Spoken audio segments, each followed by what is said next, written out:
Artist trading cards, or ATCs, are, well, cards that artists make to trade with one another. They were invented in 1997, and their popularity occasionally surges and dies down and surges again. Millennials like them a lot, but recently they've surged again. And a lot of people online are finding out about artist trading cards, but they're also finding out about ACEOs, also known as Art Cards, Editions, and Originals, which basically is a artist trading card that you can make prints of and sell. It stands for Art Card Editions and Originals. You get the idea. Today, I'm going to test the claims of all the artists online who say they're making hundreds or even thousands of dollars selling ACEOs online. There's a few places people can sell them. eBay and tinygallery are the two most popular for sure. So I'm going to make some ACEOs, put them up on eBay, and see how much money I can make. Now, I'm not saying all artists online are lying about how much money they're making by selling ACEOs on eBay, but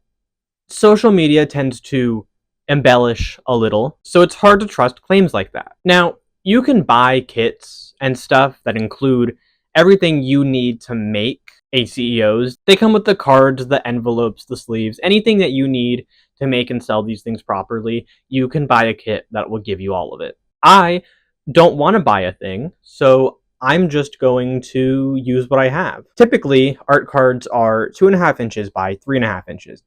I don't have paper that big, but I do have paper this big, and I can measure it and cut it down with this ruler. Say no to drugs. I got this ruler when I was in like 3rd grade. Somehow it stayed with me. My assumption is that they thought if I was ever going to do a drug, that I would want to measure how much drug I was doing. And so I would have to pull out the ruler, which then I would read, say no to drugs, and I'd have to stop. I also have a ruler somewhere that says stop, drop, and roll, as in like what to do if you ever catch fire. I'm a little confused by these rulers giving me advice. I don't think they thought that I was going to hold on to these rulers as long as I did, but I did. And now I'll never do a drug, and I know what to do if I catch fire. I started by dividing up my paper into the 2.5 by 3.5 inch sections. Then I started at the bottom and worked my way up drawing cards. I was just doing whatever I wanted, not thinking too hard about what I wanted to draw for each one of them. And here's where I made my first mistake. I was using these. These are pastels. Now, I love working with pastels. Here are some pastel paintings I've done. The thing is, though, I'm stupid. Pastels are known for like one thing. They smudge and smear and they get dust everywhere, which is great for when you're drawing something and you want your pigments to smudge and smear and blend together. But when you finish a drawing or a little art card, now all of a sudden, if you touch it, it's going to get everywhere. So, of course, I had dust everywhere, and I had stained my fingers, and I had stained everything. And there's also not like a super reliable way to seal pastel. So once you make a pastel painting, it's kind of stuck like that. So to kind of prevent the smudging from one drawing to a next, I just cut them out as I go, which was not the original plan. I wanted a full page of drawings to show off, and then I was going to cut them. But that was not going to happen without it all becoming one blendy big mess. And of course, pastel dust got everywhere. In the end, I was left with 9 cards. I love this first one that I made. It's like an eye in an egg, and I like the color of the background. I didn't have this in mind before I started, but I had eggs for breakfast, and I went from there. The rest of them I'm pretty indifferent about. They're okay. Some of them are fun, some of them are awful, but that's what happens when you make a lot of things at once without a plan or thoughts or anything.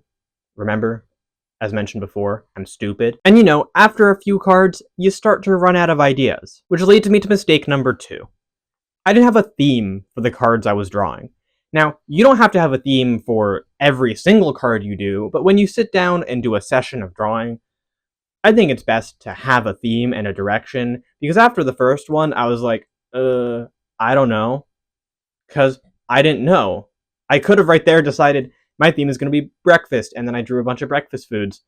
But I don't really want to do that. I could have drawn a bunch of breakfast foods with faces. That probably would have been better. But I didn't. I went from egg to bubbles to monster to sunset. It was all over the place. And that's how you run out of ideas quickly. Then I listed these 9 cards on eBay, and I waited a few days. I saw on TikTok the best way to name your cards on, like, name your listing on eBay is to use this formula. So that's what I did, and I let them sit. Then a few days turned into a few weeks, and nothing. So I went back and looked at them to see what I had made, and I figured out these suck. Who would buy these? These are not good. These are not interesting. Like, some of them are kind of cool. Like, I still like the egg eye one, but I wouldn't buy this. Who's buying this? Not even I would buy this, and I made it. If you make a piece of art that you wouldn't buy, why would you expect other people to want to buy it? That doesn't make any sense. So I went back to the drawing board, the tiny 2.5 by 3.5 inch drawing board. And I drew every artist's first thing ever, a skull. They're simple, they're easy. I know how to draw one. I didn't go in with any plan or sketch or anything like that. I said, okay, skull. Red. Simple.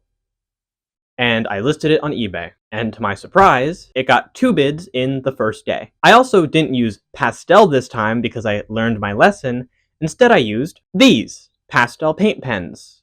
They're not Posca brand, they're Artistro brand, and this was my first time ever using them. I've had them for a very long time, and I forgot about them until right now. Thanks, Paint Pens. Not sponsored by Paint Pens. And yay, acrylic paint. Doesn't smudge, it dries very quickly. And then I proceeded to draw some ribs.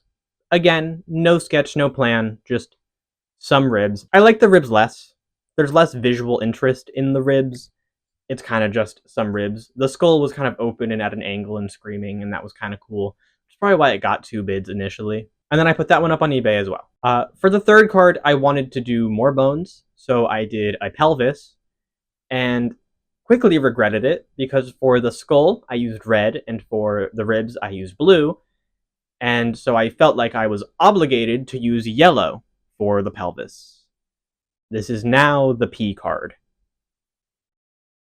Oh well, somebody might like the P card. I know I do. Then I waited another few days. But I got an idea this time while I was waiting. What if I sold my followers from TikTok on eBay? I would draw them on a card and put it up for sale. I didn't think anyone was actually going to buy them, but I thought it'd be really funny and really fun to do, and maybe even get me some more followers, which it did. And I could do it as much as I want, because it costs nothing to put up a listing on eBay. It's completely free. And I kept going, listing things on eBay, until I realized I only had one card that had any sort of bids on it, and it was only for $1.25. I didn't mention this before, but ACEOs don't sell for a lot of money. Artists are selling them for like $1 or $3 or very low amounts of money. You're not, selling giant canvases or drawings or very technically impressive drawings. They're supposed to be fun things to buy and trade. The highest I've ever seen one go for is like $25. So I knew I wasn't making tons of profit off of this. But only one bid for $1.25? That's not a lot of money. People go for a quantity over quality type thing, where they make 50 cards a day and put them all up on eBay. And then, yeah, if you sell each one of those cards for $2, then, it took you an hour to draw all 50 of them, and that's $100 in an hour. That's pretty good.